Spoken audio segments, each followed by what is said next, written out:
a presence came in, and it wasn't in my head. It was sort of that in-between space, and it was like sort of swept aside everything else and said, no, put all that aside. You're going to address me now. It was powerful, right? And it had a numinous presence to it, and I said, well, who are you? I just thought it was another powerful part. No, this isn't a part. I'm Hermes. And I was like, okay, what is this going to be about? It was like, I want to enter into a relationship with you. Part of me is just scared. Part of me is worried that I push things too far and I'm losing sanity. Another part of me, because I was brought up in fundamentalist Christians, thinks I've confronted a demon. I'm sure there's like at least a percentage of people in the comments who are going to reassure you that that's definitely what you've done and you need to... Welcome back to the transmission, my friends. Lovely to have you, as always. There's an idea I've been captivated by ever since encountering it, an idea you will not be a stranger to if you frequent the channel.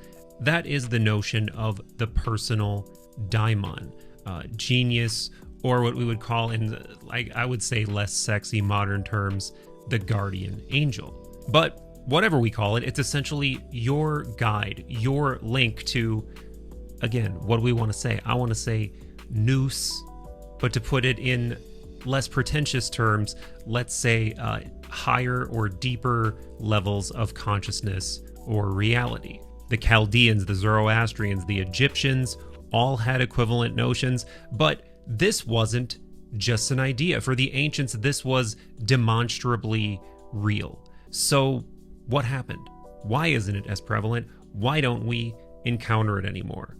Well, maybe we can. In fact, many modern seekers do attempt to connect with this presence, from practicing esotericists to practitioners of Jungian or depth psychology, where this concept is typically referred to as the capital S self. And I will say, maybe it's just me in my wonder-dipped bias, but the idea does seem to be making a comeback in the zeitgeist. It does seem to be resonating and gaining traction. Obviously, I pay attention when I hear people like Professor John Vervaeke say they encountered this presence. And though I couldn't believe my ears, my friends, that is precisely what I heard in a conversation between John Vervaeke and Charles Stang. Link for that in the comments if you want to check it out. Quick introduction if you don't know Professor John Vervaeke. He's an award-winning professor of psychology, cognitive science, and Buddhist psychology at University of Toronto.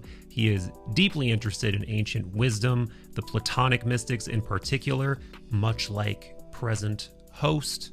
He's also the creator of the incredible Awakening from the Meaning Crisis and After Socrates. And he's the author of the recently released Awakening from the Meaning Crisis book. As always, all the links for all of the above will be in the description. Same for all things Third Eye Drops. And on that note, boop all the buttons. Like, sub, comment, share. I would truly appreciate it. Be sure to sub to Third Eye Drops wherever you listen to pods. We've got hundreds of audio-only mind melds with really brilliant beings, including John Vervaeke. And of course, we would love to have you over in the Wonder Lodge at patreon.com/Third Eye Drops. So much love. If you're supporting us over there, we do a patron-only Discord server, book club, Zoom hangs. You can get rewards like stickers, pins, shirts, and more. I would truly love to rap with you there. But presently, let's meld minds with the brilliant Dr. John Vervaeke. John, it is always a pleasure and an honor to have you in the Mind Meld. There's just so much to talk to you about in any given conversation. But like I was just saying before we hit record here, I happened to catch your conversation with Charles Stang. And for people that don't know, he's a religious scholar out of Harvard.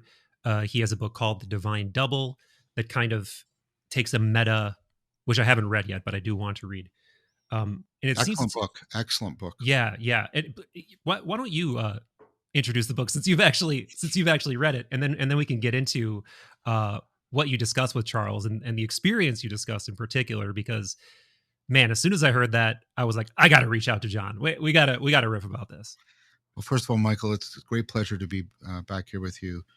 I really thoroughly enjoyed our last. It wasn't even a conversation. I think it got into dialogos. Oh, thank you so much. And one of the I guess, successes of my life is that Charles has become a friend, a good friend. We see each other a lot. We work together a lot. Yeah, but I had not met him. I met him because I read a book, and when I knew he was going to be at a particular conference on the subtle body, I went Hmm. there in order to talk to him. Yeah, the book, The Divine Double, is the proposal that in sort of the second, third century in the Mediterranean world of spirituality, uh, people didn't understand themselves as individuals, which means non-divisible. They understood themselves non-dividable, I guess. They understood themselves as individuals. They understood themselves as being in two parts. This was across Neoplatonism, or something like nascent Neoplatonism, Hmm. Gnosticism, Hermeticism. Even Charles argues, I think quite well, early forms of Christianity, the idea that we have a double. There is that about us, which is in some sense uh, more divine, and we are an inherently relational, dialogical kind of system where this current self or part of a greater self is in a constant aspirational dialogical relationship to this divine double, and we are moving towards a kind of um, reunion, like not Yeah. just union, a kind of reunion. Um, and I, I approached Charles with the idea that this seems to line up to some degree with current discussions by Agnes Callard about aspiration. That when we're aspiring, we have a relationship to our future self, and although Mm. the current self causes the future self, the future self is the normative, like meaning the true, the good, and the beautiful, is the normative guide on the current self. And he said, "Oh, that's a very interesting connection." And just to give that a little bit more oomph, but we can come back to it. When people undergo aspiration, my colleague, he was a former student, TANRA, Junsun Kim, did work when people are undergoing projects of aspiration, when they're trying to become somebody other than who they are deliberately. Right. Uh, the one thing that predicts them succeeding is them internalizing a sage, very much what Leo Ferraro and I had sort of predicted in 2013. So having that divine double, having somebody that you identify with that's somehow other than you, but also you, your sage self, and then you have variations on this, like Right. in dialectical behavior therapy, where you interact with your wise mind, or you have obviously IFS, where you get into these dialogical relationships, or right, and I won't go on. So it sounds strange, but the fact is, it was once very culturally pervasive, through the Mediterranean world, and it inseminated into many sort of overlapping spiritual traditions, but it also lines up with some current philosophical and psychological work. And so Charles and I did an entire series. One of the episodes is public facing on the lectern, and then there's two or three, I think there's three more episodes for people who are unteachable and who are my students, where we just traced out uh, the whole idea of the divine double or the daemon, Yeah. etc. Yeah. Yeah. So the two of you, you're having this conversation, but what brings a lot of quintessence to it for me is taking that idea from an abstract concept, or a point of doctrinal conversation or whatever, to a felt experience of encountering that Yeah. thing, whatever it is. That, you know I think you can take a number of perspectives on it, right? Like, you can think of it as more metaphorical, you can think of it as more psychological, you can think of it as um sort of a, like I said, just a doctrinal point.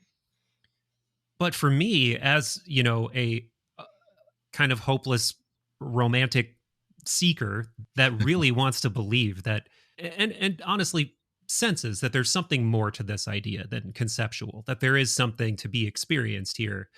And beyond the experience, that's like another level of, I guess, ontological speculation of Yes. discussing this thing's identity or whatever. But I've always longed to have that experience, and I've had a couple of things in my life occur that I think I would put under the umbrella of a potential daimonic encounter, so to speak. Um, but at the same time, as we were kind of starting to discuss just before recording, in the wake of any of those somewhat destabilizing experiences, integrating that experience and understanding that experience and allowing it to grow roots into your life beyond the experience, like that's a whole new negotiation. um so before I ramble any further, please share your experience, because there's so many things about that experience that really, you know sent some pings down my spine. Well, yeah. Well, let's do that. I'll share the experience, and then I also want to bring in some of the ways in which we can put it into a larger system of reflection that will allow us to sort of ontologically integrate it Yeah. in a way. And I want to try to walk a balance here between it being extraordinary, but not necessarily like supernatural or something like that. I'm not. I Yeah. don't have quite the right category. So, um, and that's not because, or not solely because I have a theoretical axe to grind. I mean, I have my biases like everybody else, and I try to. I don't pretend I don't have them. I try to get them as I try to be honest about them and let people examine them. But I also think I'm being true to Hermes by taking that stance. Hermes has been not resistant, but he's been coy about me trying to peg down his ontological status. Rightfully so, right? Yeah. Yeah. Yeah. So what had happened? So I was doing a version of internal family systems therapy with a very dear friend of mine, a co-collaborator on my book, Chris Master Pietro. And so IFS, internal family systems theory, is parts work. I'll get into that in a sec, but Mhm. it's unique in that although you can do it with the therapist, it's also expected and intended that you also practice it on your own or practice it on your own with another person. So Chris and I were taking turns where one of us would be the person in the practice and the other one would be outside guiding, and we were going back and forth. And when you do something with somebody like that who's dialogically committed, and it was in the depths of COVID, and so there was a lot of sociality is getting compressed into these very few relationships that we Mhm. decide to bubble and so on. Um, and so it was very intense, very powerful. And then I was doing a lot of work on my own at home where I'm writing out, talking to various parts, like Schwartz recommends Yeah. and other people recommend. That's an important point, by the way, because for many people, they don't have Jung's visualization. And so sort of active imagination versions of Yeah. Park's work don't work for them. So I was doing that and I was in the middle of writing something. I was talking with a part, and then I'm just going to describe this phenomenologically and narratively, and then we can later reflect on it You're great. Yeah. philosophically, scientifically. A presence came in, and it wasn't in my head. It was sort of that in between space that the parts are in. They're not just in here, they're not in the external world. They're what I call that transjective space. They're Right. there, Right. Right. right? A presence comes in, and it was like sort of swept aside everything else and said, no, no, put all that aside. You're going to address me now. And it wasn't like imperious, but it was powerful, right? And it had a numinous presence to it. And I said, well, who are you? I just thought it was another powerful part. No, no, this isn't a part, right? I'm Hermes. Yeah. And I was like, okay. And I was sort of like, what is this going to be about? And it was like, it was like, I want to enter into a relationship with you. Um, and that was, and of course, part of me is just scared, and scared in different ways. I'll try to be really honest here. I'll spill my guts. I'm part of me is worried that I push things too far and I'm losing sanity, right? Right. Another part of me, because I was brought up in fundamentalist Christians, thinks I've somehow confronted a demon, and and all those things that they warned me about, all that meditation Mhm. opening me up to demonic forces turned out to be true. I'm sure That there's like at least a percentage of people in the comments who are going to reassure you that that's definitely what you've done and you need to, yeah. Yes. Well, what I can tell them is I mean, I took that seriously. I'm enough of a scientist to not jump into any one of these hypotheses, but neither did I reject any of them. I said, okay, I'm going to hold these and I'm going to test them. That was my initial attitude. And then what happened is I was relating this to another very dear friend of mine who's a Jungian and practicing psychotherapist, Anderson Todd. And he said, oh, that's the ally. And he pointed me to Raff's book on ally work. Many people have had this experience. And then, of course, almost immediately, I remembered, I mean, because I'm a devotee, a follower of Socrates, I remembered Socrates' daimonium, his divine sign that spoke to him. And all of this was starting to say something else is going on here that doesn't fall cleanly into the two automatic categories of madness or demonic encounter. And so I read Raff's work. I read some other work. I talked to some other people from this community.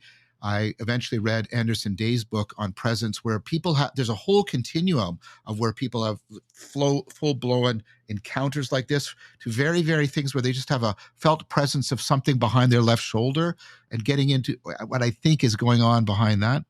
And so I committed to a regular dialogical relationship. And so once or twice a week, depending on where, because I have a rotating schedule of practices where it fits in.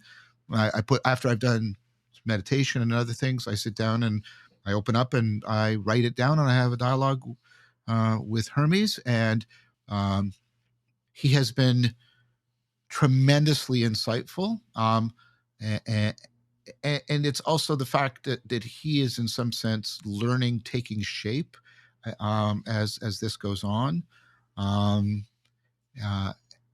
And very often things come out in those discussions that are they're orienting for me. They're very, very helpful for me. And then I've had one very powerful visionary experience. I was going to bed,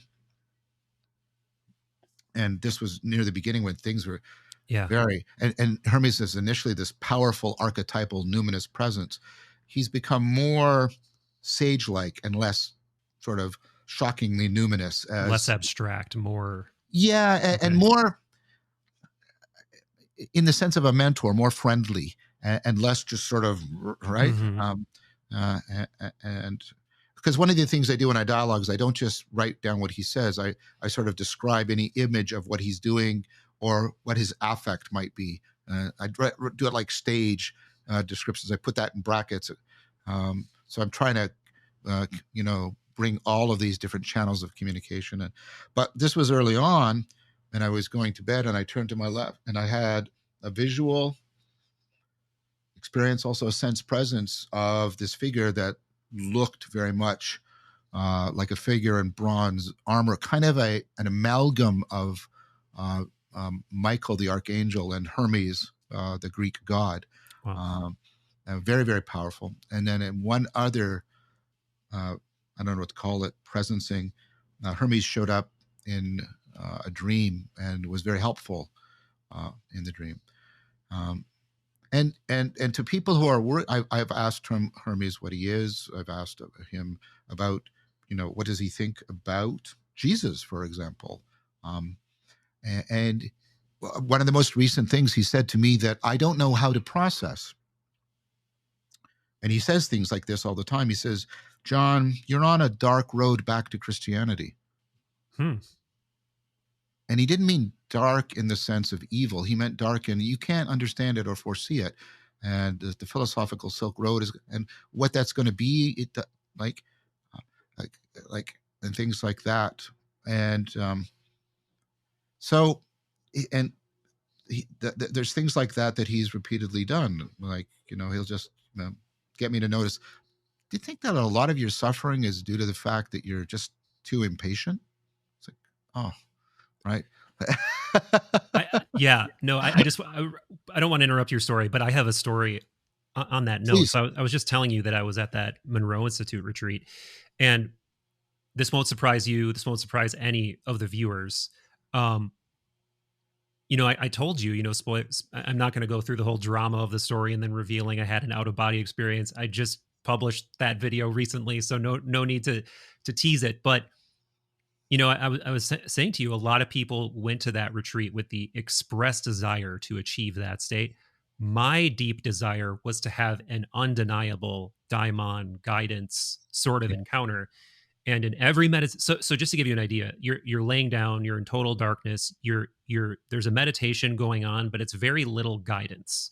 It's there are tones being played, and each tone corresponds to what they call a focus level. So you start at focus 10, then you go to focus 12, 15, etc.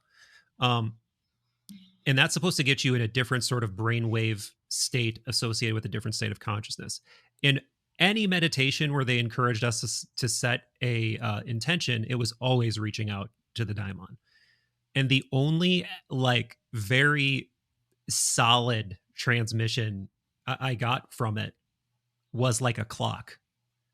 And Mm. I right away was like, okay, you're telling me to be patient. Like you're telling me at the right time. Like that's when it will happen. Like you can keep asking, keep asking, keep asking, but things will happen at the right time. So when you brought up that point about how much of your suffering is about being impatient, I related to that right away. That moment replayed in my mind. Yeah, thank you for sharing that, Michael. I mean, it's interesting, and so as I was doing this, I was reading more about it. I was doing more about sense presence, third man factor, um, people who have encounters with supernatural beings. This is actually something that's being studied by Yeah. cutting edge cognitive science, and people who hear voices and who are not psychotic, and it turns out that we suffer from a tremendous ethnocentric, historically generated bias. We think this sort of monological, monolithic, what Charles Taylor called buffered self, that's sort of locked inside here, and that we somehow are separate from it, but are it, and we have the keys to it. It's a very mixed up image, actually. But Mm. the point is that's actually not even the norm in our population, and it's certainly not the cross historical. Remember the divine double from ancient history, or cross cultural norm. And then as you start to get into the cognitive science around the nature of the self, the dialogical nature of the self, the dynamical transjective nature of the self, and a lot of stuff I was talking about aspiration and the divine double, um, it, it starts to that I don't know what to call it, that phenomenological shock starts to be integrated with a sort of broader fundamental re-inhabiting of one's sense of self, Yeah. which is not itself just a theoretical move. It also carries with it a tremendous amount of perspectival and participatory phenomenological identity transformation. Yeah. Yeah, and just to zoom out again on this idea of the daimon and how pervasive it is throughout cultures or some version of it. The other night I just did a live stream where I was centered around this topic of the daimon, like from a number of angles, historically, looking at it psychologically, looking at it through the lens of like contemporary esotericists who are trying to have like an experience much like you. There's just so many different angles to look at it from. And what like a really interesting stress test on any spiritual or philosophical idea is how well does it thrive across lenses? And the Yes. daimon thrives incredibly well. Like you can Yeah. look at it psychologically, you can look at it, as a literal um, spiritual presence. You can look at it through a Neoplatonic lens. Yeah. The Zoroastrians had an equivalent idea. The Favrashi, and it's just one of those things that it's like it's almost as prevalent as the idea of like having a soul or Yeah. something. Like it's right next to that idea in terms of cultural prevalence. And while that may not be a litmus test for like ontos or something, it implies that it's at least deeply psychologically rooted in the human understanding of the self. And of course, I'm not limiting it to that by any means, but I really pay attention when I'm, you know, I'm definitely letting my perennialist bias show. But whenever I come across very similar ideas across cultures, it's really hard for me not to be like, pay attention to this, pay attention to this. Yeah. So I mean, regardless of perennialism, I mean, it's just good scientific practice when you notice something that's cross contextually, cross culturally, cross historically invariant. That points to the strong probability of some important principle, causal relation pattern at work that needs to be, needs to be more properly explicated and explored. So, I mean, I'm not, I'm not taking a stand on your perennialism. I think it's just good to take note of that, regardless if you're a perennialist or not, yeah, because it's just a good indication. That's why, for example, flow was such a powerful thing for me, and I've continued to do so much work on it because it is also something that's cross-cultural, cuts across socioeconomic status, gender, all these kinds of things. People report the flow experience in the same terms at the level of yeah. detail. So there's something universal, something important going on there. Totally, totally. Yeah, and so zooming in a little bit more on your specific experiences, how easy or difficult is it for you to contact this? Is it like a channel that you can just turn to at any moment and it starts Yeah, communicating, or I could do it. I could sort of. I'm not going to because it wouldn't be right. But I could start talking with Hermes right wow. now, right? Because there's been, like I said, and there's level. It's kind of like when you live with somebody. Like I live with my beloved partner Sarah, and there's things you just sort of say to each other in passing, and you have that kind of connection. And that's on and you're with each other, but only in that sort of we're with each other. But Yeah. that's the background for. And now we're going to sit down and we're going to really deeply connect. That's my experience of Hermes. He's on that same continuum for me. And the thing is, you see, and this is the thing that's hard for people to get because people are still going to come at this from the monological. Well, he's either inside you or he's outside you. Yeah. The thing is, I want people to understand that Hermes and he and I talk about this repeatedly. He sits right on that paradoxical place we called self transcendence. He sometimes calls me his brother's son, Mm, which is this weird way right, which is that Hermes is me that is the other than me when I'm transcending beyond my current me. If that tracked as a sentence for you, you know, he's the other that's me in self transcendence. And he talks about a mirror transcendence. He said, I'm transcending into you just as much as you're transcending in and through me. And it was like, wow, that's really, really cool. I hadn't thought about that. So, again, to try and put it on something when you have an insight, you don't make it, right? It doesn't come, but it doesn't come completely out from outside of you. It's somehow your insight. You mhm. participate in it, but you're not the author of it. And then what you'll do is you'll just divert to another myth. Well, it comes from my unconscious. Yeah, but it's not in you because your insight is about a pattern in the environment, right? You're reshaping what you find relevant and salient in the world, and that means the world is showing up different for you when you have an Right. insight, Mhm. right? So Hermes is as much implicit patterns that I'm intuitively coupled to as he is, Jungian archetypal forces from the depths of my psyche. Yeah. From Vedantic terms, he's as much coming from Brahman as he is from Atman, right? Right. And so, uh, again, that has been philosophically I mean, there's been all kinds of existential aspects, but philosophically, the most interesting thing is about how Hermes has made it possible for me to get a deep experiential realization about this, what William Desmond, the great philosopher theologian, calls the metexu that Plato talks about, the Mm. in-betweenness, right? The transjectivity, and how actually fundamentally central it is, and how it cleanly does not fall into it's real, but it's not the same real as our subjective world or what we call the objective world. Mhm. Mhm. A couple of curiosities and riffs that come to mind here. One is, have you explored or encountered this idea that Hermes itself is sort of like the root being or root archetype of all daimon? because this is an idea. Yeah, yeah. I've talked to Hermes about that, and Hmm, he said no. He said, I'm how your logos gets into a deeper deal logos with the logos. And he said, hmm, and your best model of the logos is from the Platonic Christian tradition. interesting. Yeah, it I think so. Maybe, well, that isn't literally true. I can see why that would be talked about, because in a way that's what the daimon's function is, right? It's like the intermediary for the Totally. micro self to tap into the transcendent, to the nous, Yeah. the logos, whatever you want to call it.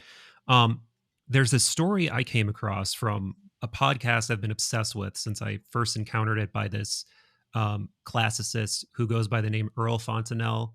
Have you listened to Secret No, History of Western Esotericism at all? no. um so I think Earl is a pseudonym. I don't know for sure. I won't go there. But um he's he has an episode on tales of ascension, essentially. And there's a story from Plutarch where he talks about a man who essentially has like a near death experience. And, this man is kind of a ne'er do well. And he kind of like runs afoul of everybody in his life. And um, an oracle makes this weird, eerie proclamation about how he'll do better in death, or something like that. So he has some kind of like this really cataclysmic fall, almost breaks his neck or whatever, and just completely basically starts going through this archetypal near death experience. And there's like guidance that's sort of like guiding him through, Yeah. the passage between life and death. And at a certain point, that guide becomes Hermes. And it's just like, Right. it's never really explained. It's just part of the story where at a certain point, your individual guide, for lack of a better term, becomes the guide, or the psychopomp or whatever. Um, so that's interesting. And feel free to comment. But there was another riff that came to Well, mind too. Yeah. so hold your riff because I'm enjoying riffing with you. Conceptual jazz is fun.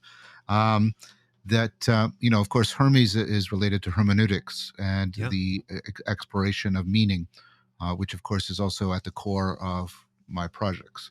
So I met when Nate Heil heard that about Hermes, he said, "Of course, it's going to be Hermes for John. That makes perfect sense."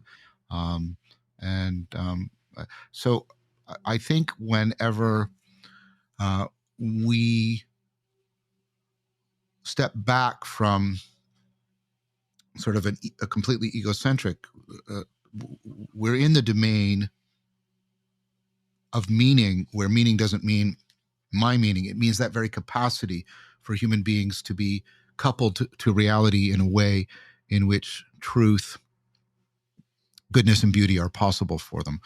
And so um, I think that is perhaps part, I have to speak really carefully here. I think that's part of the universal dimension, and that therefore it's no doubt it's going to show up in certain kinds of archetypal images. Right. Right. Yeah. And then, so another idea I revisited when I was, preparing for this live stream and collecting a bunch of thoughts is one of the ideas both Plotinus talks about in the part of the Enneads on, the tutelary spirit, or daimon, Yeah. depending what translation you're reading, I guess. Um, this is also brought up toward the very end of Shaw's Theurgy and the Soul, is Yes. the idea that the daimon itself can change or transform depending on like where you are in your personal, I don't know, sense making or spiritual journey. And the Yeah. reason this That shows up in Dante. Oh, The okay. di- Yes, true. the diamond's Yes. Virgil, and then it becomes Beatrice, right? Right. Right. Yeah, yeah. Of course. And by the way, that's who those beings are for Dante. They are daimons, right? Right. Virgil, and Beatrice, right? Yeah.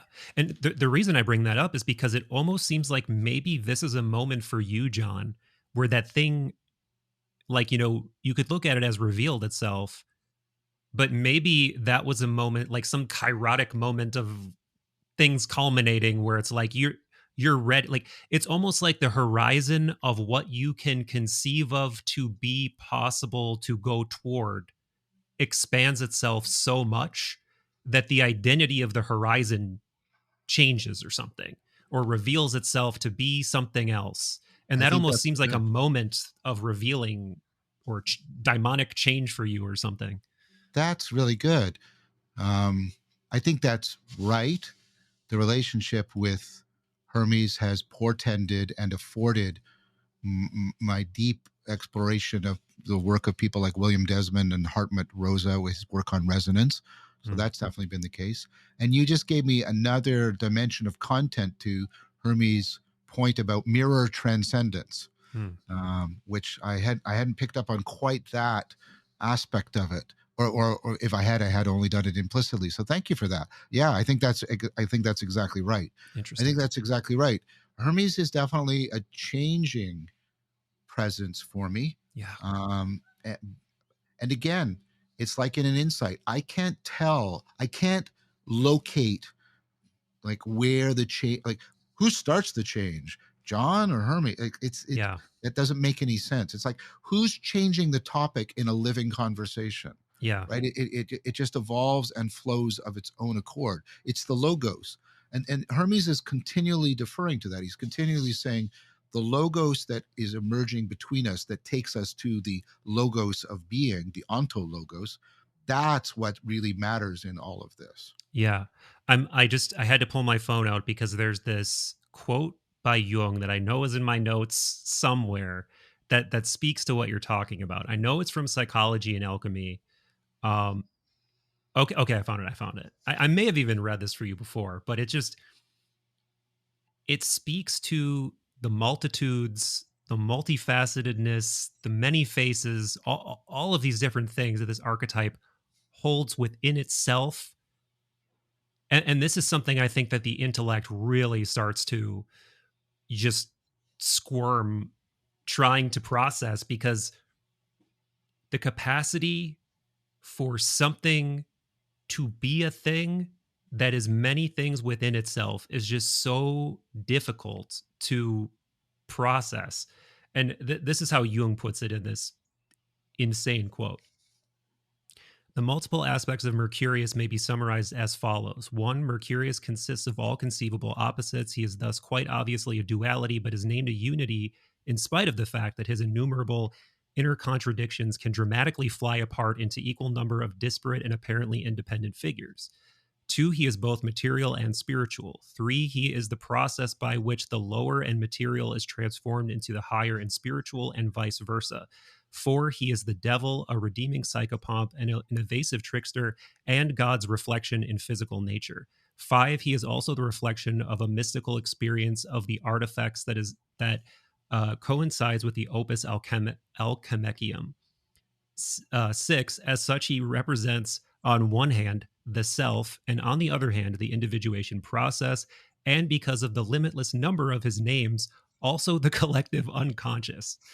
It's just like, I've read that quote and thought about it so many times. I think it's so perfect because it stretches the absolute limits of like a single concept. It's almost like, how do you, within a single concept or archetype or being, or however you want to think of it, how do you like fit the most multiplicity and mercurial nature into one thing? um and he comes pretty close to doing it in those 6 points right there, I feel like. Yeah. Well, I mean, that's another thing, that larger theme that behind the Jungian quote, which is the inspired by James Filler and other, the fact that I've been talking a lot about relationality as the fundamental ontology, as opposed to substance ontology. The idea Mm, that there are things that are the subjects of predicates, or the nouns. The world is divided up into nouns doing verb things, um, right. and instead. And you see this in Zen and in Vedanta and in Neoplatonism, that no, whatever it is that binds the subject to the predicate, or the noun to the verb, or the inner to the outer. This is more real. This is more important. And you get, yeah, I mean, of course, and we have, and we sort of compartmentalize. We've been hearing this from like around the Einsteinian revolution on, that light is wave and particle. We don't have space and time. We have space time.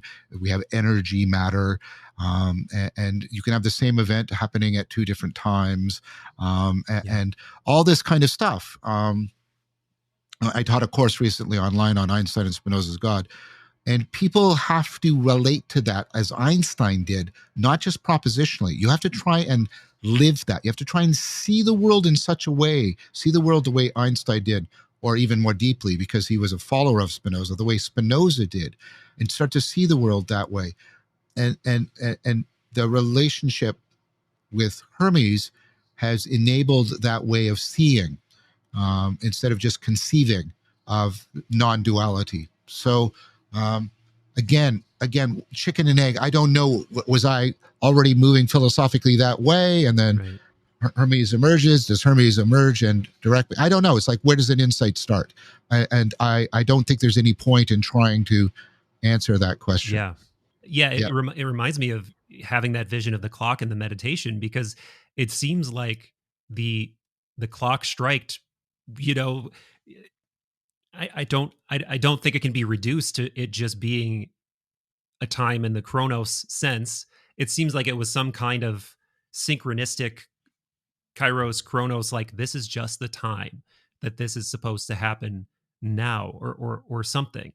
But we're starting to brush up against this topic of transcendence. And speaking of this topic in Neoplatonism and everything, I was reading some of Hellenic Tantra this morning, and that's such a great book. I'm loving it. I've had the great privilege of coming to become friends with Gregory Shaw. Nicest guy. I had him on the pod once. Just so unassuming and such a genius. But yeah, speaking to this idea of I guess transcendence broadly, and this being a topic I did want to eventually broach with you, and I feel like we're rubbing up against it now, is this quote really jumped out at me this morning. The supernatural is already present in nature as the pre-essential ineffable root of nature and consciousness.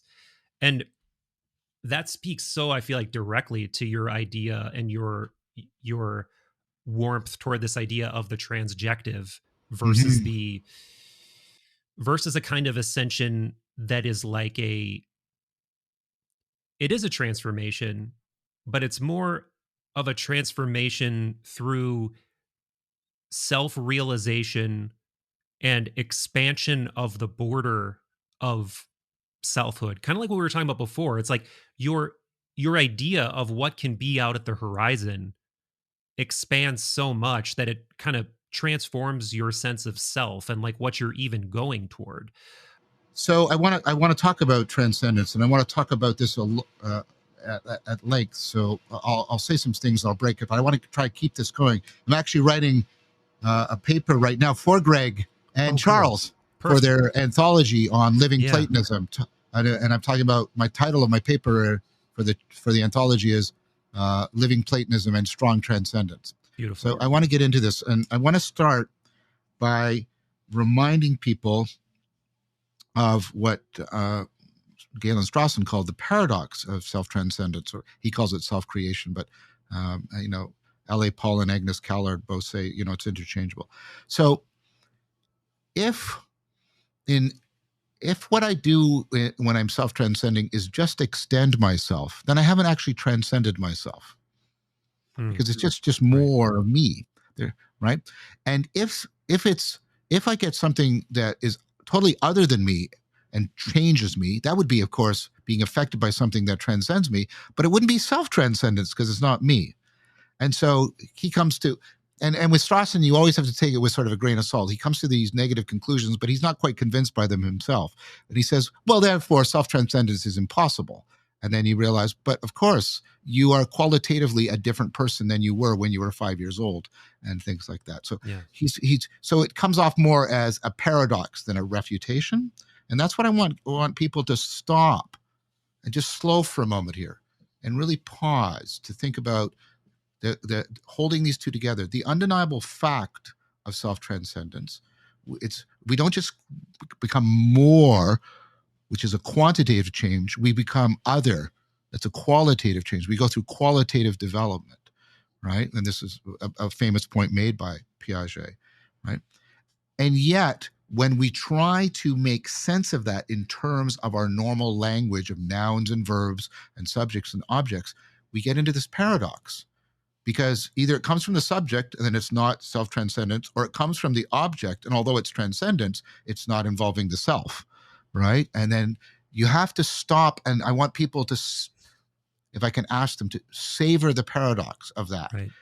right? Just savor that, and get, try and feel that, because that's the place that Hermes is, if I can put it that way. Yeah. Right there. Okay. Right in that paradox. Now, I said that because this isn't pushback. But you see, I want to bring back the notion of strong transcendence, which is a form of transcendence that is not just psychological self-realization, but a form of transcendence that has cognitive and ontological dimensions to it. Cognitive meaning you come to know things that you could not otherwise know, and it has an ontological dimensions. Reality, deeper levels or higher levels of reality are disclosed to you. And I think the Platonic tradition, in fact, well, of course, it speaks very profoundly about self-realization. Maslow, of course, is influenced by the Socratic and Platonic tradition, right? And I should mention that towards the end of his life, Maslow wanted to put one more thing above self-realization, which he called self-transcendence, by the way. Right. And so, well, I think self-realization is important. The Platonic tradition emphasized this cognitive and ontological dimensions, that I become somebody other than who I am, but that's not separable from the world. A deeper, more real aspects of the world also becoming present to me, being realized by me. And I come to truths that I couldn't have except going through transcendence. So let me try and give people an example of what I'm talking about. And I'm going to use something that's very poignant, because I'm trying to get people to keep a hold of the phenomenology, the experience, and not just get into the concept.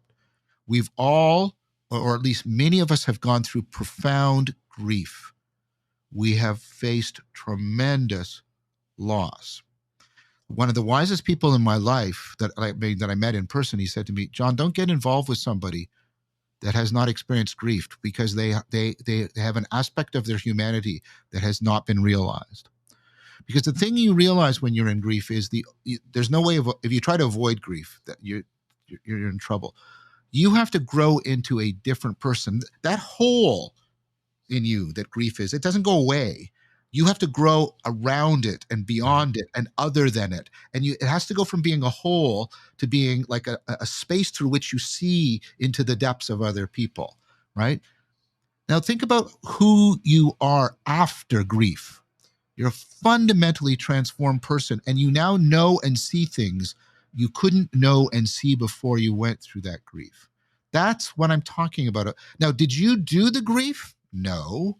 Right? Was it merely an objective thing? Well, of course not. Right? And so this is a kind of profound self-transcendence you go to. Deeper aspects of the world are disclosed to you, and you become something that you did not just make or manufacture in yourself. That's what I want to try and get at with this notion of strong. And Hermes is there giving voice. He is the voice for me of strong transcendence. Yeah.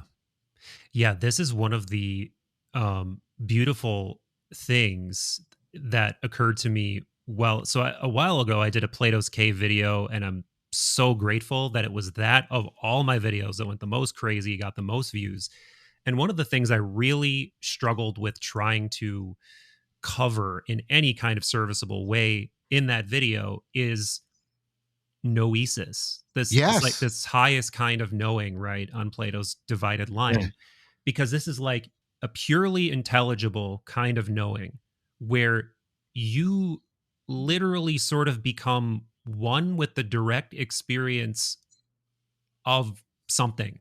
And what you're talking about is feels like exactly that to me.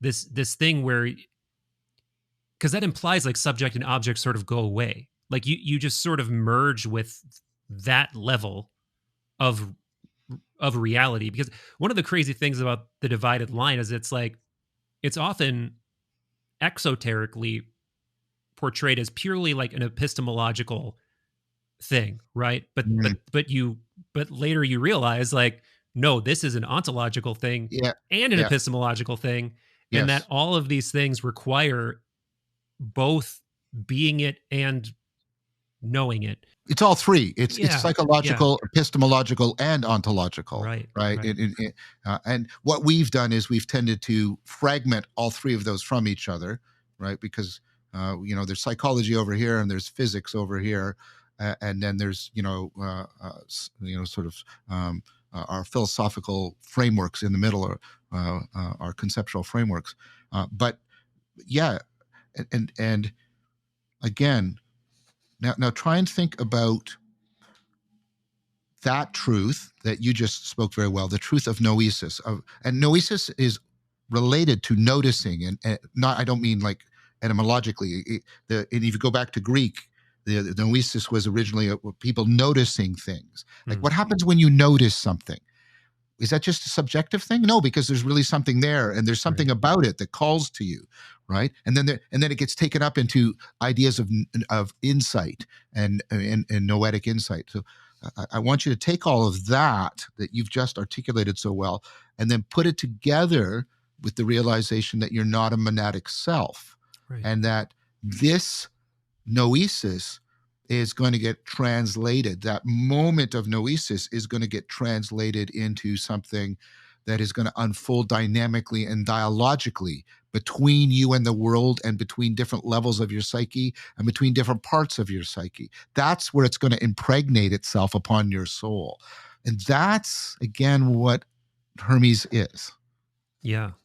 Yeah. It's, man, we're hitting some really rich territory that like sometimes these ideas, like I feel like I've hit this habit recently of sometimes I get hit with an idea and I just want to stop and be silent with that idea for a little bit. And because this is in the middle of a podcast, I can't do that. But I just wanted to say I had that sort of feeling just there. Um, but while we're on this topic, I feel like it might be worthwhile to sort of zoom in, or I guess out, depending on which perspective you're taking on it, on the Platonic proposition of knowledge that is being presented in the divided line, because that also speaks to transcendence, right? Like that the journey out of the cave and up the divided Mhm. line is the archetype of going from monadic, egotistical, self-concerned self with the discovery of your identity beyond that self. Mhm. um but yeah, I don't know if we've ever, you and I have directly ever riffed on it. So how do you? Well, we did a whole thing on the Plato's Cave. That is true. We did do Yeah. that. Now that you mentioned that. But I think noesis in general, it's so far away from the way that we typically think of knowledge acquisition and what knowledge acquisition is, because knowledge acquisition like stops at dianoia for most people, right? Like the scientific method is like a method that relies on that kind of knowing. Um, how do they usually English dianoia? I've actually forgotten. Like just logical knowing, or No, it's uh, usually called discursive reasoning. discursive reasoning. Yeah, yeah. And the idea that there is a deeper kind of knowing beyond that is a hard sell for some people. Well, Yeah, I go mean, ahead. because that's where this Platonic phenomenological um, domain intersects very deeply with the kind of cognitive science work I do. Um, so Um,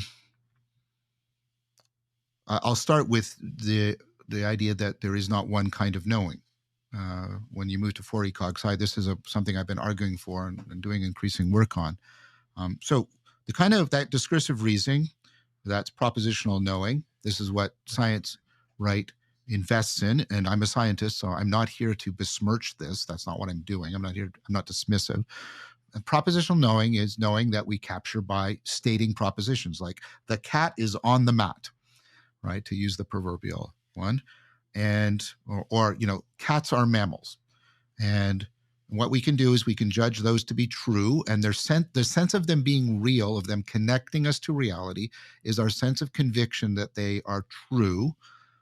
And of course, we can spell a lot of philosophical ink on that. But it's stored in a particular kind of memory called semantic memory. Because if I ask you, are cats or mammals? You'll say, yeah. And then if I ask you, where did you learn that? You go, well, and you'll make a guess. I guess I learned it when I was a kid or something like that.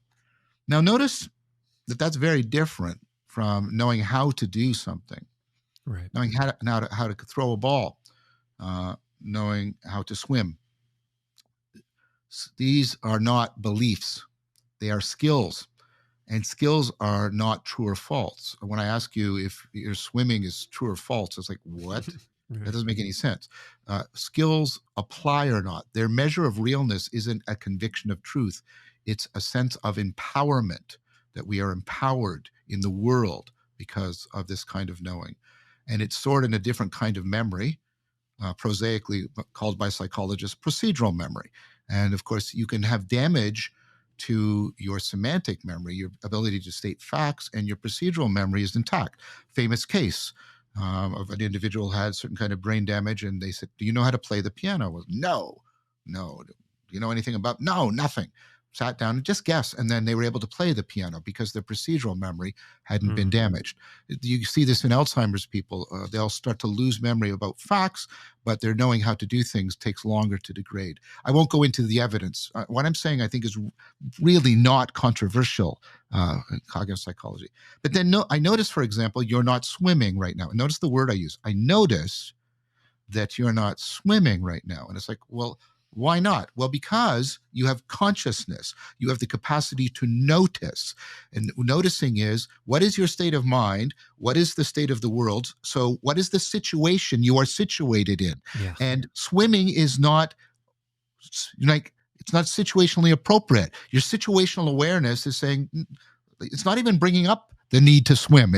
You're not noticing the need to swim, right? So you have knowing by noticing. You have knowing by what is present to you. What are you foregrounding? What are you backgrounding? What is here now for you? And joining the within, without in that here, the within and without in that here now.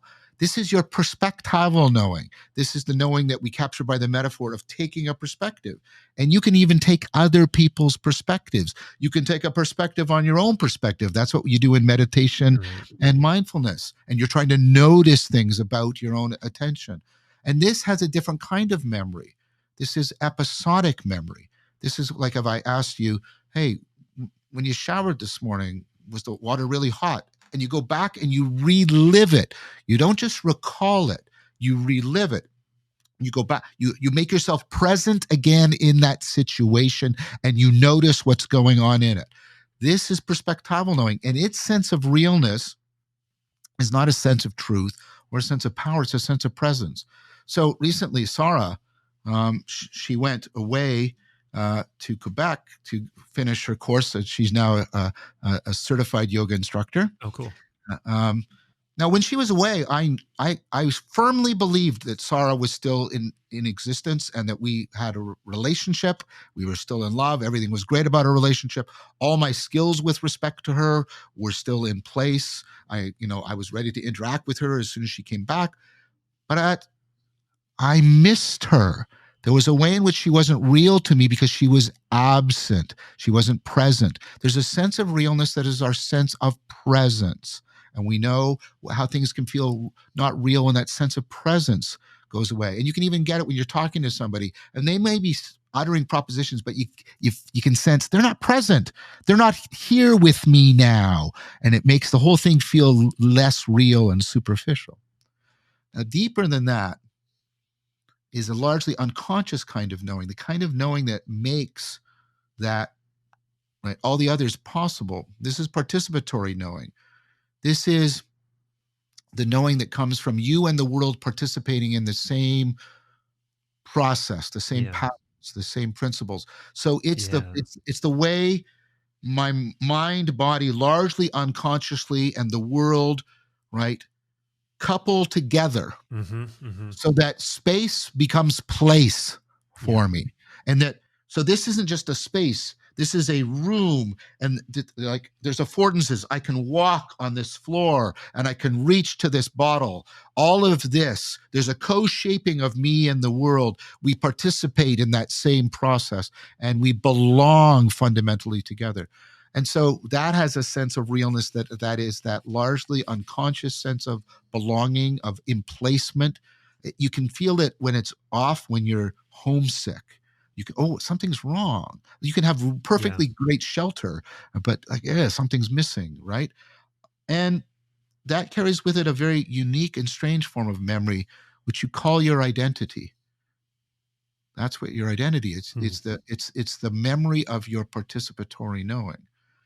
Now, noesis and gnosis are right at this Yeah, lower I've level. I've struggled with this before actually because as far as I could tell, despite their similarity, I guess they're not Yeah, and closely so, related. But it seems like they should be. well, they are, and especially they come out in, the meditations on the Tarot and the Christian Hermetic tradition, Hmm, uh, where you get cool. some clarification, and it's not clear, if like I'm making distinctions that are present in how Plato is talking, but not present about what Plato is saying, like present Hmm. in what Plato is like saying. It's not the content of what he's, but it's the way he's doing it. So gnosis is that participatory knowing, but there's two senses. There's a pre-reflective sense of being deeply coupled and at one with your environment, and then there's a post-reflective sense where you're at one, right? And it's like at the height of mystical participation. Yeah. That, right, and that's gnosis. That's participatory knowing that has come through a process of it's come from pre to post reflective, and it has liberated you in some fashion. Noesis is your perspectival knowing.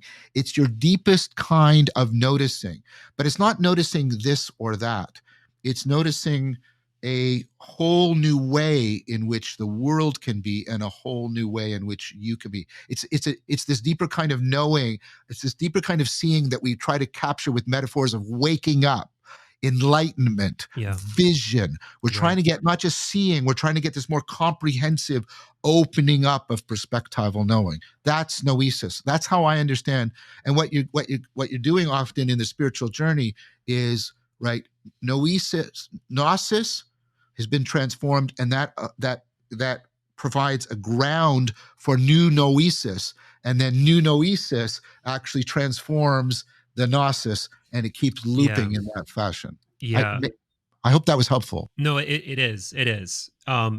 Another thing that is coming to mind as a very close relative of this idea that you start to encounter when you do a deeper dive into what it means to really participate in some sort of Yeah. anagogic ascent into the intelligible is reclamation and recognition of things like logoi and learning how to recognize sunthemata and like some Yes. some of these more esoteric concepts that I understand to a degree, but the ability to make it practical is still elusive to me. Like I think that things like logoi and sunthemata can present themselves in a lot of different ways. But I also think that the kind of idea of, like for instance, like to me, I always think of something like sacred geometry when I'm starting to Yeah. think of these ideas. And while I do think that that is a way that these things can present, I think that would kind of be a lower manifestation on Plato's divided line of those things, meaning like, what does it really mean to have a noesis of a logoi? What does it mean to have like a noesis of a sunthema? And we should, I guess, define these things. But these are like some very, these are some of these ideas that, I don't know, like the first time I encountered it, almost felt like this lockbox with something very interesting emanating on the inside. I'm like, I can tell I really need to work on understanding this idea, but Well, let me try. So if you sort of find plausible a proposal coming out of 4e cog sci mhm, about um, the four kinds of knowing, let's talk a little bit about another idea coming out of 4e cog sci. So this is about embodiment and what's known as exaptation. Exaptation is a process where, like, my tongue has been exapted for speech. It didn't originally evolve for speech. It evolved to taste, detect poison and sugar, and move food around in my mouth. But that's a perfect thing to build a speaking machine on, if I can put it that. That's exaptation. Feathers didn't originally evolve for flight. They evolved for warmth, and then they got repurposed. Now, what we're discovering, this is the work of Michael Anderson, DeHaan, a whole bunch of other people. And you can think about how this is a real deep ontological grounding for symbols. That is what the brain is doing, but it's doing it on an ongoing basis. So instead of where biology is happening across species, moment by moment, or through your development, your brain is taking machines.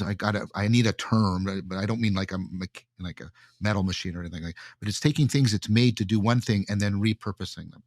So, for example, a very, very important one, Barbara Tversky, Mind in Motion, and this will get very close to it. We develop the ability to orient, right? To have a place of origin, to orient and ascend, to point ourselves, to direct ourselves in physical space. We get that ability to track and to keep track. And when we're tracking, that's navigation. And when we keep track of our tracking, that's narration. And so we get this sort of proto-navigation narration, and we're doing it in the physical world, right? The brain then takes that and repurposes that for what you were doing when you were trying to talk about something abstract. By the way, abstract means to lift above, and you were talking about higher and lower, and you were doing this, and we have the divided line, and we're moving up, and we do all this moving through space and moving of our body, right? This imaginal moving through space as a way, and so what we're doing is that's what I meant, we're taking our pre-reflective participation, and then we are taking it through this exaptation, and we are repurposing it. That's why Plato's language is filled with visual language. He clearly indicates that he's not talking about perception. That's philosophically important to him, and yet he keeps using visual metaphors. Right. Eidos is a visual metaphor, the look of something. He keeps eidos, where we get the forms from. Yeah. He keeps using enlightenment, seeing the sun, right? All of awakening up, right? And so when you realize that I'm trying to make a point. I hope it's that you're already doing it. The thing that you think is in the lock box isn't esoterically removed from you.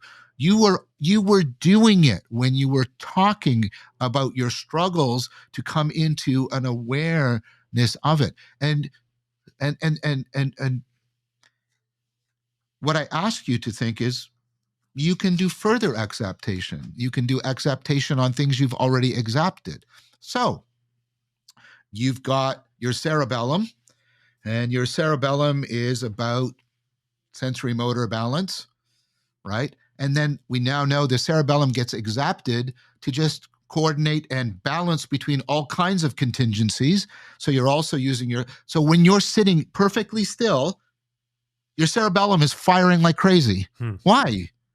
You're perfectly still. You've oriented yourself so it takes very little effort to keep your balance. You're not moving around. Your eyes are closed, and your cerebellum is going like crazy because you're trying to keep track of, like, your awareness and your cerebellum is trying to coordinate all these different variables. Now you can take that ability and abstract it even further, because we use that notion of balancing between many variables that, right, we have to pay attention to in a proper fashion when we're talking about justice. Yeah, yeah, yeah. Yeah. And you just did it. You just moved to the forms. Yeah. Let's unpack this for people, because there's a lot of things in the, speaking of moving between variables and concepts. So I brought up these two Greek words, um, logoi and sunthemata, which I have trouble distinguishing between the two of them sometimes. But essentially, it's like this idea that as a person is doing the work of, let's just say, doing the work of philosophy broadly in the Platonic sense of like loving and pursuing wisdom and journeying toward the ultimate thing on the horizon of all these types of knowing, which is the form of the good, you sort of learn to recognize the signs of that thing. And so sunthemata specifically are like these, it's the word that's often in English used is tokens, or Mm. things that are like, John talks about this idea of transjectivity, the idea that, it's not subjective or objective. It is. It is in everything. And the way that it is in everything is sort of, like this gets into theurgy and stuff, but um people who are on that path kind of learn this language of how the divine is already present here in nature, and they're able to read that to such a degree that it allows them to commune with the divine in a felt real way. So let's do Yeah. that. Let's stop Yeah. here. That's good. What you just did is good. So let's go back to what I did. We had physical balance, and then we had balancing between many variables in your attention, and then we had this. There's something the same throughout that, right? There's a Yeah. continuity. There's a same. It's not mathematical identity, but there's a logos. There's an organizing principle that is the same all the way through. Yes? Yeah. And, right, you could therefore use any one of these at any one of these levels as a way of making you draw together, synthemata, draw together. And that's what we do. Look at what I'm doing. This is synthemata. I'm using a physical thing to get you to understand anagoge. I'm doing this with my hands Yeah. because that physical thing, and it just seems natural to you. See, that's anamnesis. You're Yeah. already Right. right. Yeah. It's natural to you. You go, right. And then you get that. And then you're taking this and then you're mapping that into that's right. So this is a token for that. And Right. because there's a logos running through all of this. Yeah. Yeah. This is the part in the conversation where I start to feel a little bit high. You know what I'm saying? Like, sometimes when I read, you know, Plato or like something from the Corpus Hermeticum, I start to feel a little bit high, especially trying to, like, read something like Hellenic Tantra. Like, there are some passages in that book that legitimately bring me toward an altered state of consciousness. Beautiful book. Oh Um, my gosh. I John, I think I was leveled by something in that book today, potentially more than I've ever been leveled by anything. And it's part where he talks about, um should I just read it? Please. Okay. It's a beautiful book. And Um, I strongly recommend all of Greg's work. yeah. It was such an astonishing. One of the great privileges of doing Awakening from the Meaning Crisis and After Socrates is I've got to meet people like Gregory Shaw and Charles Stang and Kevin Corrigan and D.C. Schindler. Yeah. It's like, yeah, and it's a beautiful book. I think, I mean, this is a slight exaggeration, but I think Greg almost single-handedly has brought theurgia from the realm of sort of new age woo into no, Right. this is a proper part of philosophical. And in my dialogue with him, he's coming to see a proper part of cognitive scientific psychological investigation. Totally. And what I also love about it is it's like a great synthesis of his scholarship and his seekership like coming together because That's what's amazing about yeah, him. yeah. Yeah, Yeah, yeah, for people that don't know, he was a very serious yogi and was living that lifestyle, very austere, just like basing his life around yogic practice and did achieve, various mystical states.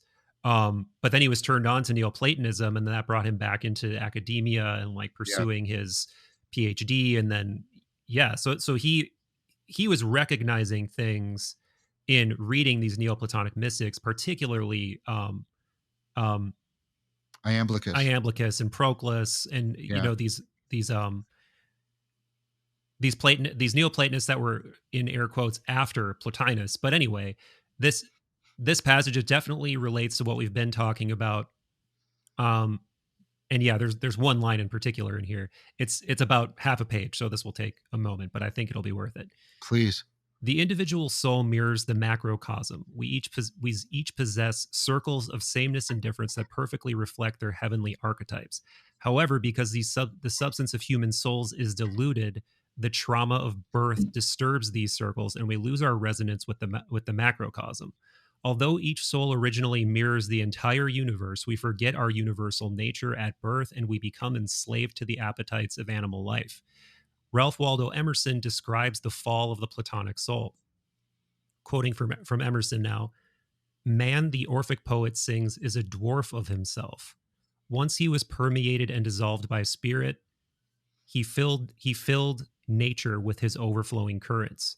Out of him sprang the sun and the moon, the laws of the mind, the periods of actions externalize themselves into day and night, into the year and the seasons. But having made for himself this huge shell, his waters retired. He no longer fills the veins and veinlets. He is shrunk to a drop. Emerson characterizes the Platonic myth as a loss of our oceanic identity. We are, quote, shrunk to a drop. For Emerson, man is God in ruins. So the task is to gather our ruins, recover what has been forgotten at birth, and assimilate the soul's activities into its divine template, the macrocosm. That line about God as man in ruins, I seriously just had to stop reading and just like let Other way around. Man is God in ruins. man is God in ruins.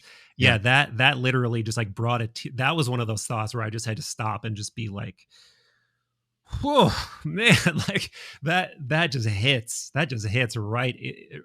I actually posted on an Instagram story. I had to just post that page, and I think I captioned like, "This just kicked my soul in the nuts." Like it's just like just those like words you just have to stop and go, "Oh my god!" Like it's just, yeah, So I'm planning to do, after I'm done the Philosophical Silk Road, I'm going to do a series on the American Transcendentalists. beautiful. Yeah. So I want to pick up on what you just said because, and I'm going to ask for your help here because I want to walk a line here. I don't want to remove the mystery about what Emerson just said and what Greg is picking up on and you're resonating with. But I want to quote somebody to you that you don't typically associate with this macrocosmic, microcosmic mysticism. So here's Richard Dawkins saying that the cell is a microcosm of its environment. Yeah. Or you have Carl Friston at the cutting edge of, predictive processing saying you don't have a model of your environment. You are a model of the environment. See, the participatory knowing is down there, right? You and the environment are participating in the same overall pattern. See, there's a deep recognition emerging in biology and in cognitive science of the microcosmic, macrocosmic relationship. And again, you have to break out of the idea of self-enclosed noun things that then emit actions onto the self-enclosed resisting things, the objects. That means they're thrown against us, right? The resisting things in the world. And instead, when you start to understand know that a living thing is a self-making thing that is making itself from and in and back to the environment continuously. Um, then you start to see that this notion that we're microcosmic models of the macrocosm is actually very plausible. That's why somebody like one of the new atheists, like Richard Dawkins, can say that about the cell, or a very Friston. I don't know where he stands on these issues. He's a very deep thinker, but he's certainly not somebody who he's interested in mystical states. But he's doing very, very, very rigorous mathematical modeling of the dynamics of cognition, and yet he says, you don't have a model. You are a model of the environment. Like, so again, I want to try and keep holding these together. And this is the proper philosophic task, right? Yeah. I am totally convinced by Drew Hyland that, what Plato was on about is we have to hold on to our finitude and our transcendence. If we just hold on to our finitude, we become bestial animals, we fall into despair, and we are easily enslaved. Yeah.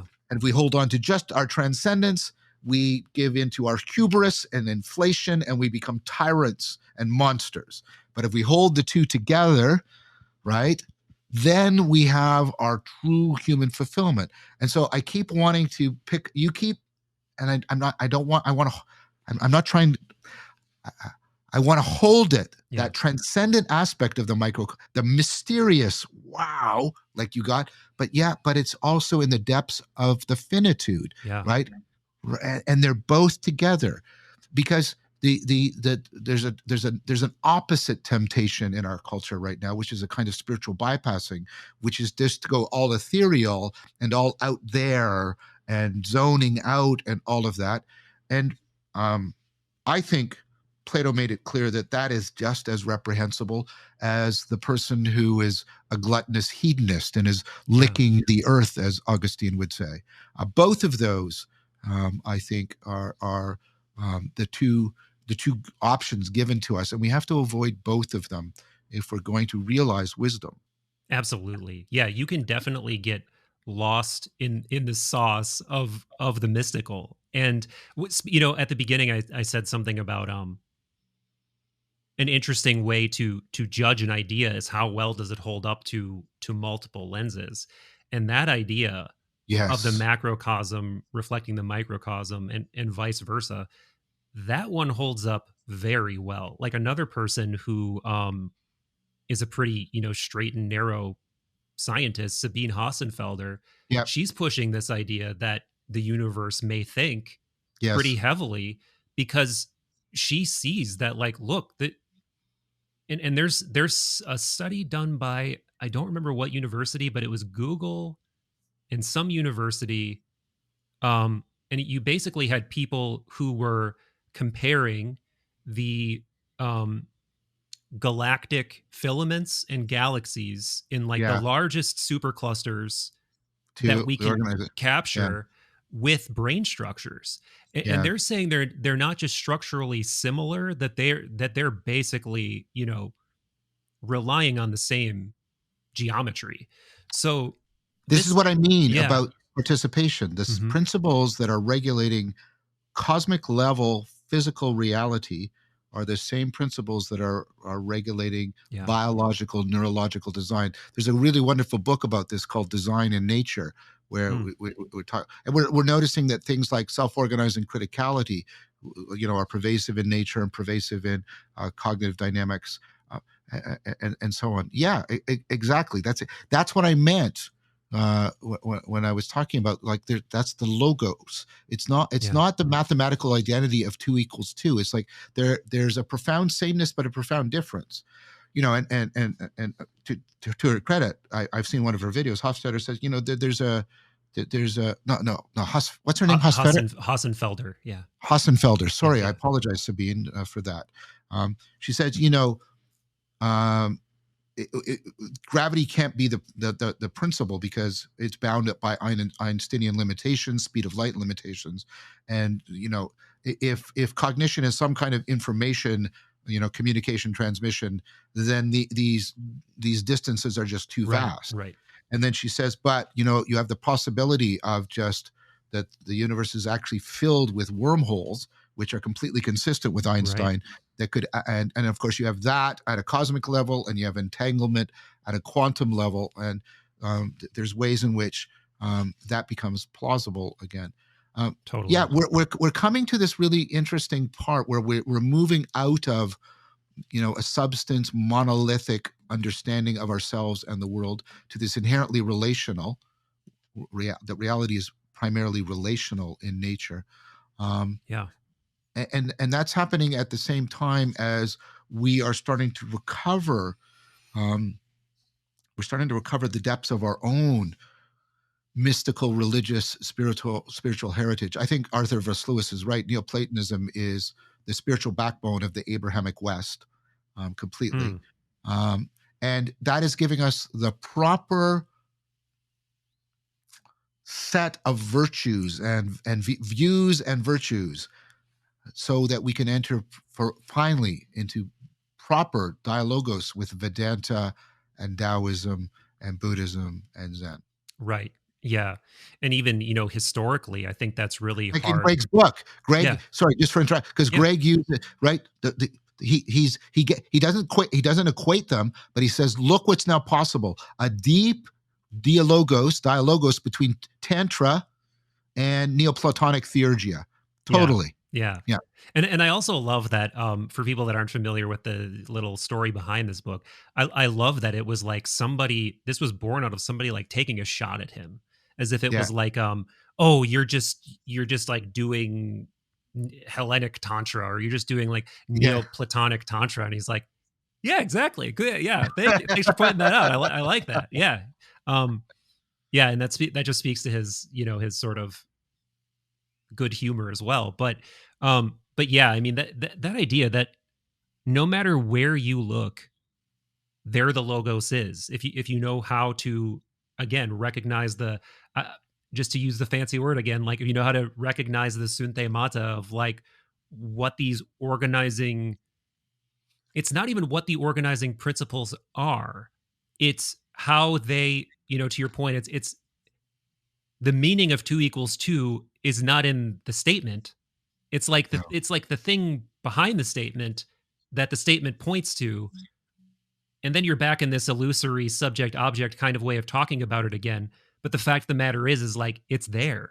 And it's there no matter where you look. There's no scale of reality you can look at where it's absent, you know? yeah. Um that's why this sort of like absurdist, nihilist sort of temperament has never really made sense to me, because it's just like I don't look anywhere in nature and see nonsense or absurdity. Like to me there's meaning everywhere, like all like there's interactions that are, Well, I want to yeah. pick up on that if you'll let me, because I think there's a way in which we should give the absurdist, especially once deeply trained in Neoplatonism, as Albert Camus was. He wrote his thesis on Christian Oh really? Neoplatonism. I didn't know that. Yes, Very interesting. Neoplatonism runs all throughout his work. It's definitely in the Plague, Hmm. and think about how much light plays a role in L'étranger, in the Stranger, Wow. and sunlight, Hmm. right, and burning, and lucidity is his term, right? Well, Uh, I'm gonna have to rethink him. Yeah, that's interesting. Yeah. Okay, I agree. There's people that do this, and they're flippant, and they're trollish, and we're not addressing them. We're talking about people that we should give, who have earned the benefit of the doubt, like Albert Camus. Yeah. So or Thomas Nagel. Thomas Hmm. Nagel is no slouch, and his work on the absurd.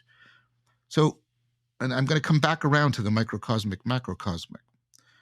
The absurd is not anything that is propositionally produced. Nagel had this brilliant insight about this, that any of the arguments we offer for the absurd actually aren't technically valid. Like, well, what I do won't matter in 1,000 years from now. Well, that means that what happens 1,000 years from now doesn't matter here and now, right? It's symmetrical, Right. right? It doesn't matter, and so it has no ability to undermine your current meaning, right? Well, I'm so small.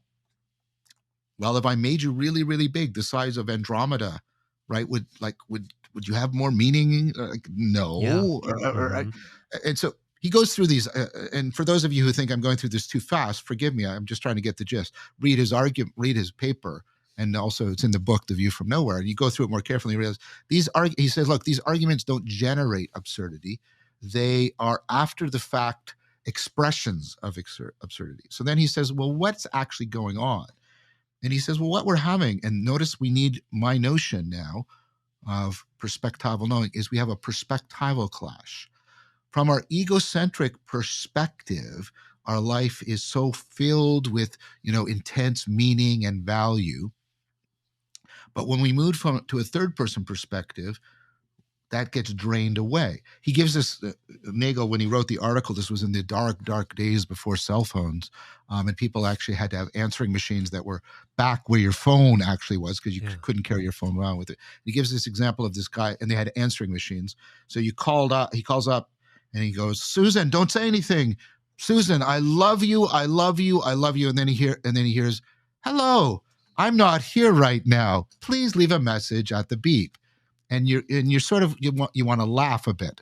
And I've actually met John Cleese, by the way. There's a deep connection between absurdity and humor. Mm-hmm.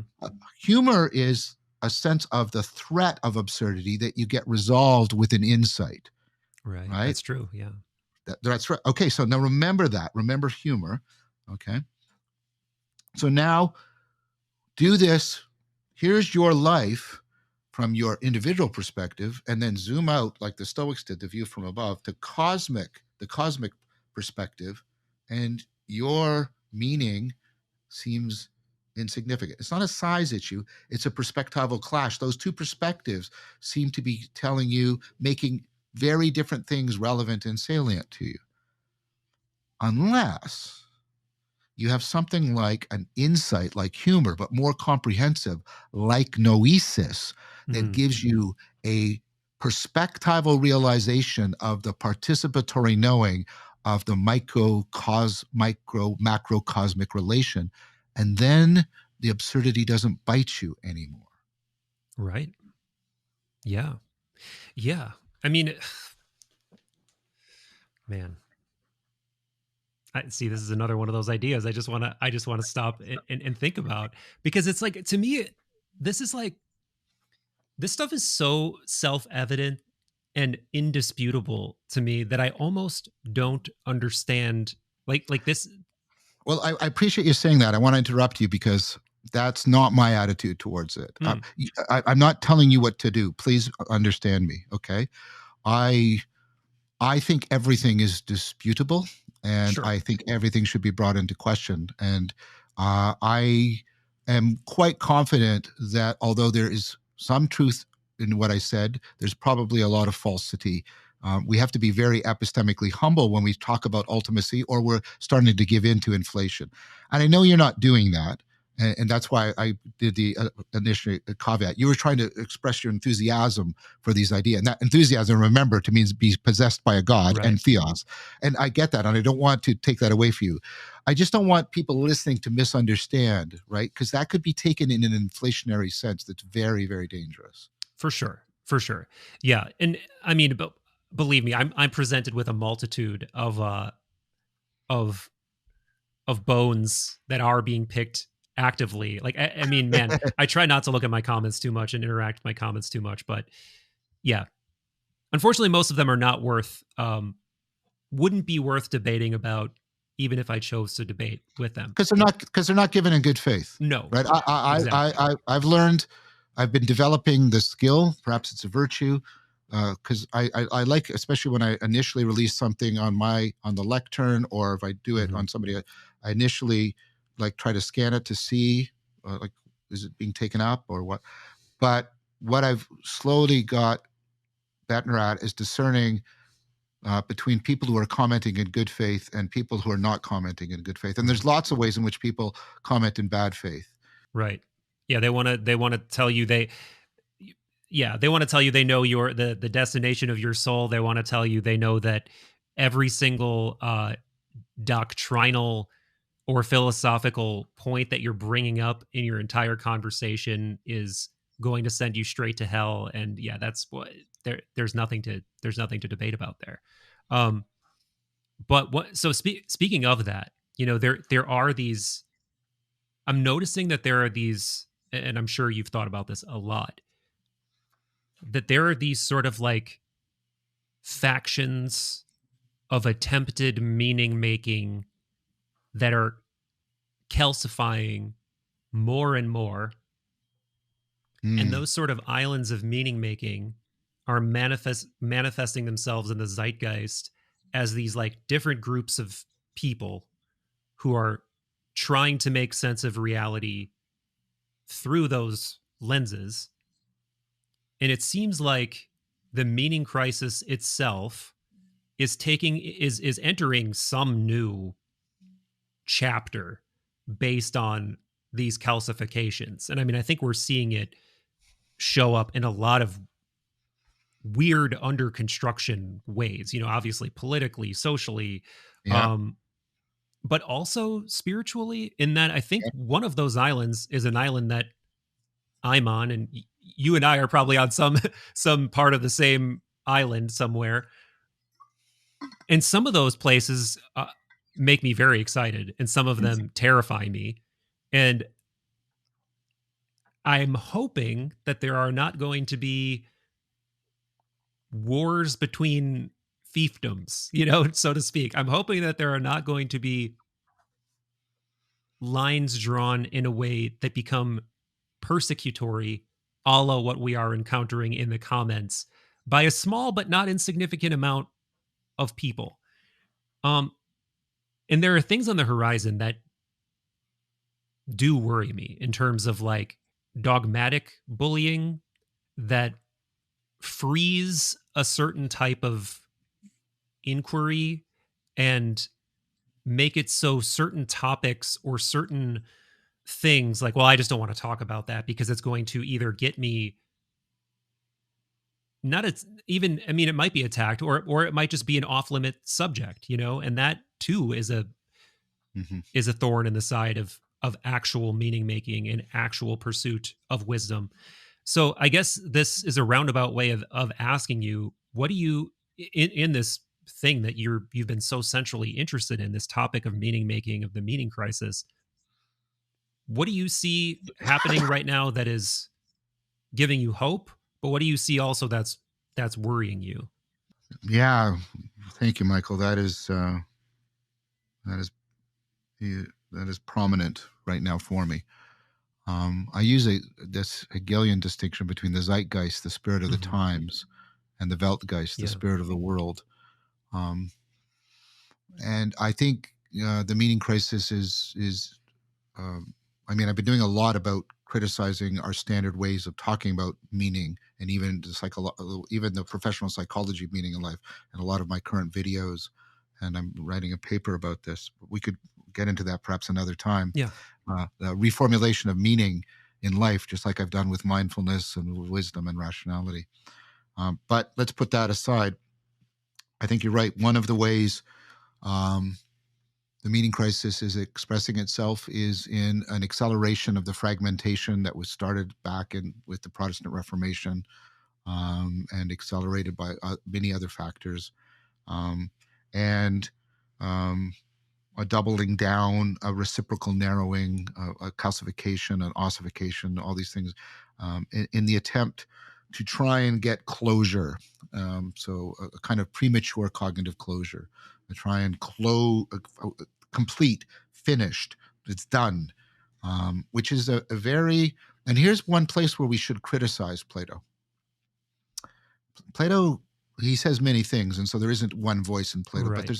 there's a part of Plato where he talks about the sacred as the place of rest, that things are perfect, they're complete, um, and they're unchanging. And I understand the arguments that he makes for why that's the case. I have philosophical responses to that, and Hmm. we won't get into that.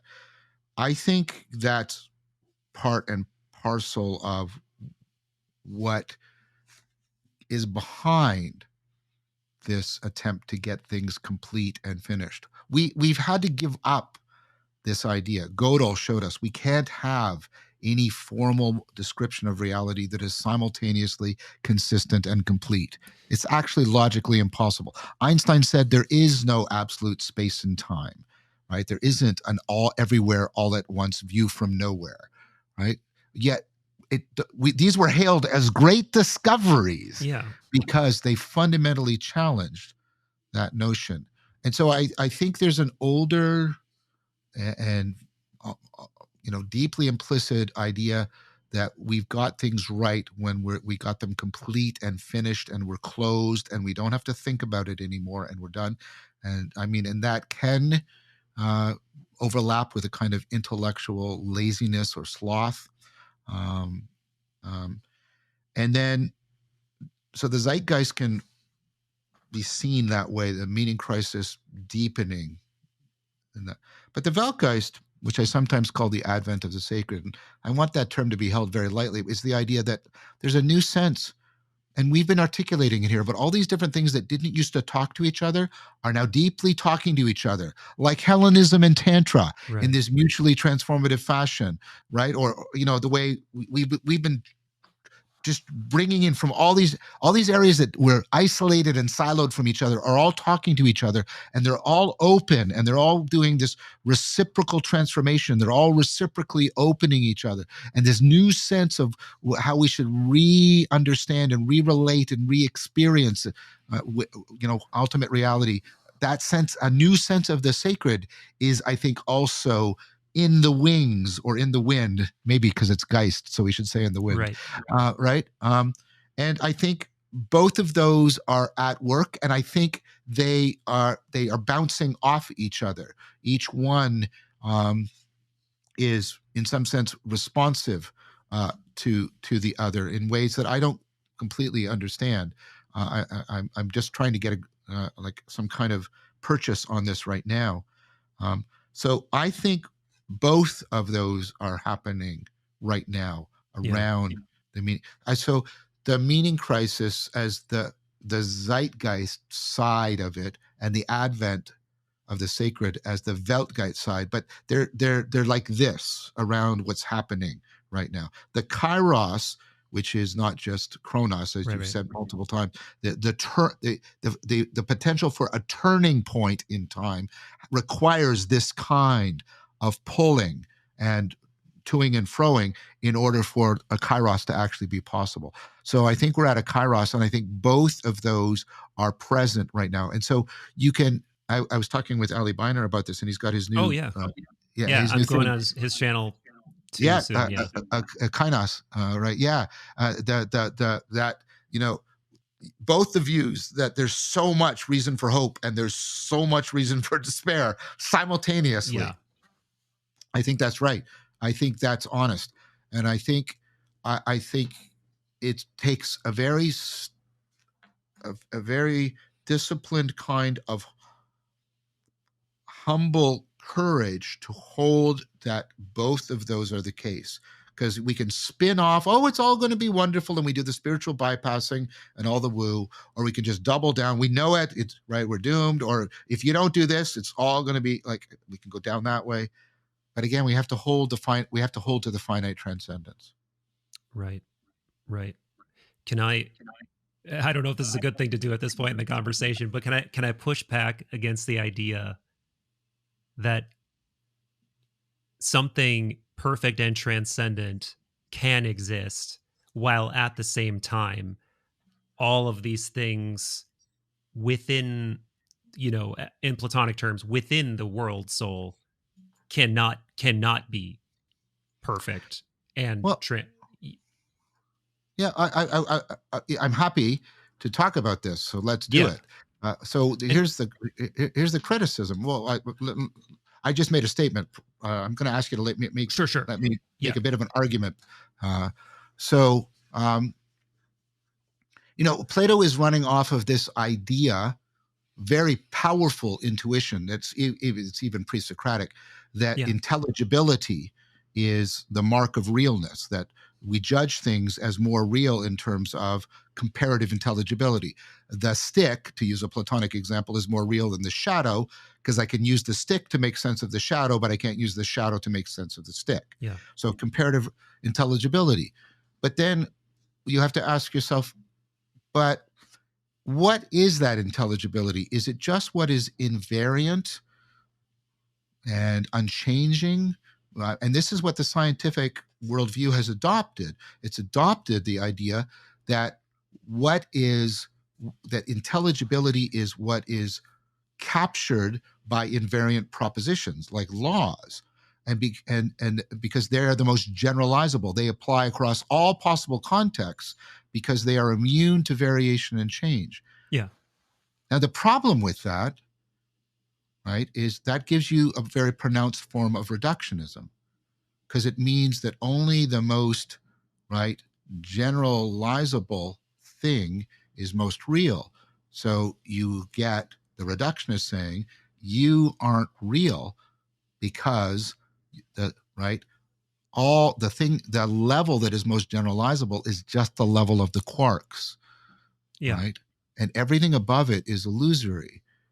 And that is very, very problematic. Hold that as one thought. Now that's the conceptual side. Now the phenomenological side. What is it when we're talking, and this is Polanyi, deep influence on me, and Esther Lightcap Meek, her contact with reality. What is the mark in terms of the currency of intelligibility of realness? It's inexhaustibleness. Yeah. Right. Yeah, that's so what Gödel was kind of pointing to also. yeah, that's right. So a real thing, I can keep learning, I can keep unpacking more and more information from it. Whereas a shadow or an illusion, I can't do that with. And this is why you have waking up metaphors. When you're in the dream world, it seems so real, but when you wake up, you move to a bigger world. That's what people mean when they want to be connected to something bigger. They don't mean it physically. You see a bigger world that, right, because it discloses more of the inexhaustibleness, it shows you the limitations of the smaller world. The biggerness, sorry about that, the largeness, that is the marker. It's a way of pointing towards inexhaustibility, and the inexhaustibility is the mark of realness. Yeah. So instead of there being a finite, see, the ancient Greeks, like Plato, are disturbed by the non-finite. They're disturbed by the infinite. The later Plotinus is a pivot point. And then the later Neoplatonists, especially by the time you get to Nicholas of Cusa, picks up on this. No, infinity is the mark of realness, not the finite, right? And when you properly get infinity, meaning inexhaustible intelligibility, a static conception of it doesn't make any sense. Right. And I think this is the core insight as to why anytime you start trying to put features upon Tohen or the one, they're just like, don't do that. That's right. Because then you're essentially by trying to apply discursive reason to the one, you are trying to funnel the one into the world soul, like because that's where all of this activity is taking place. Exactly. But still, though, there would be this unchanging thing you can't talk about that must be the. Why is it unchanging? Why is it not beyond motion and rest?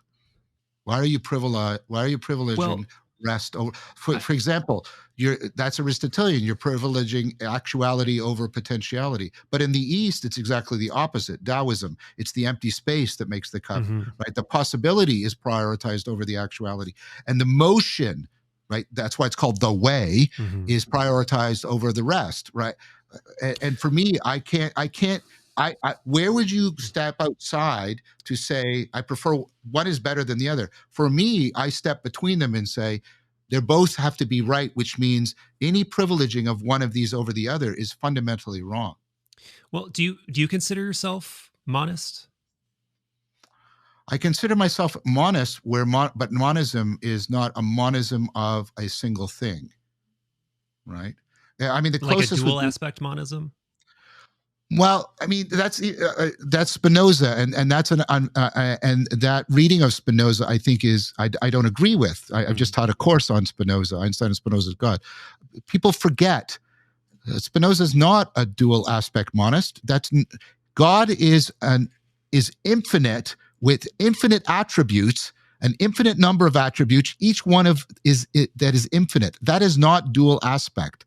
That is inexhaustible, right? And by monism, he doesn't mean, right, a thing, because he thinks all the things that we take, he takes the notion of substance, the Aristotelian notion of substance, the noun that is the bearer of predicates, right, the thing that is the source, the subject that is the source of action, and he completely destroys it, because he says, hey, there can only be one substance, which means it doesn't mean right? And so he's basically, he blows that out of the water. So I'm a monist in that sense, but I'm not a monist in the sense of there being one thing. It's a pronounced, profound non-duality that is beneath, between, beyond the one and the many, the motion and the rest, etc., etc. Okay. Yeah, I guess for me, it goes back to the sort of like conversation with Parmenides and the goddess, who's, taking him down the two paths of reason. And I guess I don't know, in a philosophy textbook what it's going to say under dual aspect monism, but I guess I take it back to that anecdote where it's like there's the way things are, there's the path of truth, and then there's the path of the way things seem. And the way things seem is like this panoply of forces interacting with one another, things living, things dying, spectrums of hot and cold, self and other, whatever. Then there's the path of truth, and the path of truth is this unchanging singular substance, oneness, and that is what you are, and that is what everything is. And he also said it was finite. Did he? Okay. Yeah, because if it was infinite, right, then right. Right. Exactly. Okay. Now I've got so much to chew on. I've got so much to chew on. And let's be fair to the person that we've held in high regard throughout, and we are actually criticizing, but let's give him his due. Plato saw that we had to somehow put Parmenides and Heraclitus together. Yeah. Right. That's a Platonic dialogue I have admittedly not wrapped my mind around at all. The Parmenides, like I've been scared away from that one, to be honest. It's like every time I try to understand it, I'm just like, I don't know if I'm ready for this one. So there's some very good work on that. And one of the I can't remember his name. I keep wanting to say Sunday, but that's slightly wrong. Monday. No, but and he says, look, the point of the Parmenides is to break you out of substance, subject, object, subject, predicate, logic. Yeah. The point is not to come to an argumentative conclusion, but it's like a Zen koan. Yeah. It's designed to break you into noesis. And I think that's fundamentally right. And Zen's good about this. Form, samsara is nirvana. Form is formlessness. And there's an attempt to take our temptation to make it a hierarchy, going and saying, no, it's like this. It's like this. Right. Yeah. So I actually describe myself as a Zen Neoplatonist. Yeah. Right. And that's I don't know if we've ever specifically talked about that, but we'll have to do it another time, because I've kept you 2 hours, and I've just like blown open one of the biggest, most meta possible philosophical questions right at the end of the conversation. So I'm sorry to everyone. Maybe we could pick up on that next time. But it's always a pleasure, John. I love everything you're doing. I'm excited for everything you're working on. It's great to be here, Michael. I want to take a moment to do this shameless. Go ahead. Plugging of my book. Here it's out. John Vervaeke and Christopher Master Pietro, with a lot of help from Madeline Abramian. Awakening from the Meaning Crisis, Book 1, Origins. It's available on Amazon. And if you buy the book, please consider writing a review, because the review are like comments, like on YouTube. The reviews really help the algorithm, and it'd be much appreciated. Thank you so much Thank you, for your Michael. sweat and everything you're putting into the zeitgeist. We need 10 more of you. Oh, that's a horrific thought. All right.